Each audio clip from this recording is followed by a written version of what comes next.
आप सभी को जय मसीह की। तो आइए हम परमेश्वर का वचन देखते हैं मरकुस 9 अध्याय उसका 38 वचन से। तब यूहन्ना ने उससे कहा, हे गुरु, हमने एक मनुष्य को तेरे नाम से दुष्ट आत्मा को निकालते देखा। परमेश्वर का दास यूहन्ना, जो प्रभु यीशु मसीह का दास यूहन्ना, वो क्या कहता है परमेश्वर से कि यूहन्ना कहता है उससे, हे गुरु, हमने एक मनुष्य को तेरे नाम से दुष्ट आत्मा को निकालते देखा। सच में एक मनुष्य जो परमेश्वर के नाम से ही वो क्या कर सकता है, दुष्ट आत्माओं को निकाल सकता है। परमेश्वर के नाम से ही सामर्थ्य के काम कर सकता है। और वचन आगे क्या कहता है, और हम उसे मना करने लगे क्योंकि वह हमारे पीछे नहीं हो लेता था। परमेश्वर का दास यूहन्ना वो क्या कहता था यीशु मसीह से, और हमने उसे मना किया, और वो क्योंकि वो हमारे पीछे नहीं हो लेता था, मतलब हमारा हमारे साथ नहीं आता था वो। परमेश्वर का वचन कहता है कि वो पर तेरे नाम से वो काम तो कर रहा है, पर वो हमारे साथ क्या कर रहा है, नहीं आता है।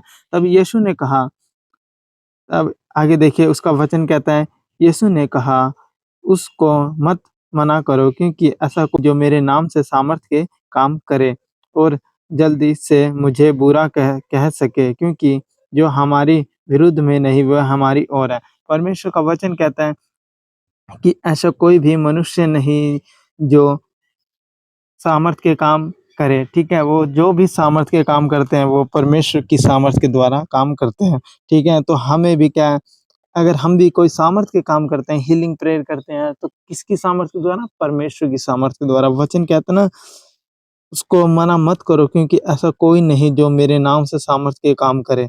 सच में ऐसा कोई भी मनुष्य नहीं है इस धरती पर जो सामर्थ्य के काम करे। केवल वही मनुष्य हैं, वही मसीह लोग हैं जो परमेश्वर को मानने वाले हैं। जब परमेश्वर की सामर्थ्य उतरती है, तो सच में वो सामर्थ्य के काम होते हैं। जीवनों में, हर एक इंसानों के जीवनों में वो सामर्थ्य के काम फिर क्या होते हैं? होने लग जाते हैं।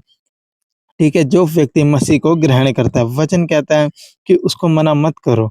सच में उस मनुष्य को कोई भी मना मत करो जो वो हीलिंग प्रेयर करता है, वो हीलिंग के काम करता है, वो परमेश्वर के नाम से, ठीक है? परमेश्वर को नाम को महिमा मिले। और वचन कहता है, देखिए आगे वही वचन, यीशु ने कहा उसको मत रोको, क्योंकि ऐसा कोई नहीं।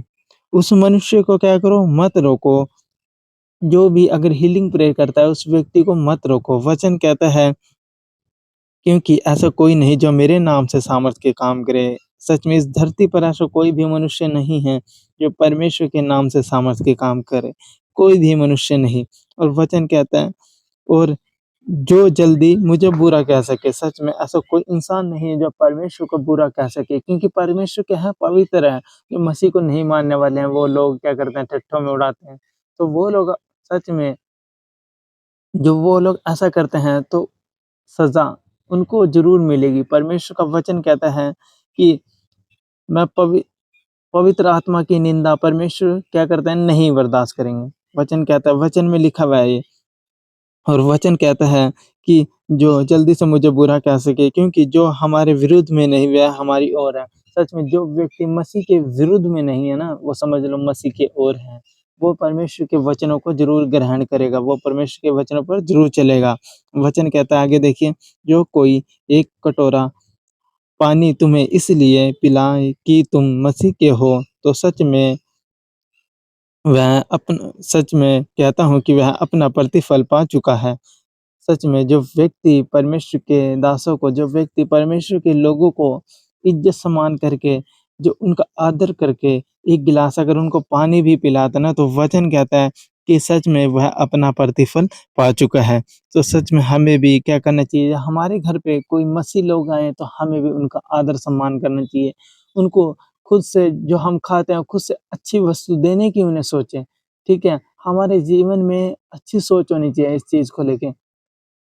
हमें इस चीज़ को लेके क्या करना चाहिए, मतलब गंभीरता से हम इस चीज़ को लेना चाहिए कि हमें मसीह लोगों का बहुत ज़्यादा अच्छे से आदर-सम्मान करना चाहिए, क्योंकि परमेश्वर कहता है, जो जो मेरे लोगों का आदर-सम्मान करता है, वह अपना प्रतिफल पा चुके हैं। तो सच में हम भी अपने जीवन में तभी उस प्रतिफल को पा चुकेंगे जो परमेश्वर देगा हमें। वो प्रतिफल परमेश्वर हमें इस रीति से देगा जब हम उनके लोगों का क्या करेंगे? आदर-सम्मान करेंगे, ठीक है?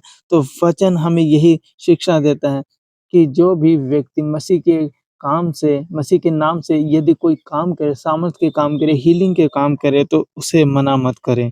सच में हमें उस मनुष्य को मना नहीं करना चाहिए क्योंकि परमेश्वर की सामर्थ के द्वारा ही हर एक काम होता है। और वो व्यक्ति परमेश्वर के विरुद्ध में नहीं होता, परमेश्वर की ओर होता है, ठीक है?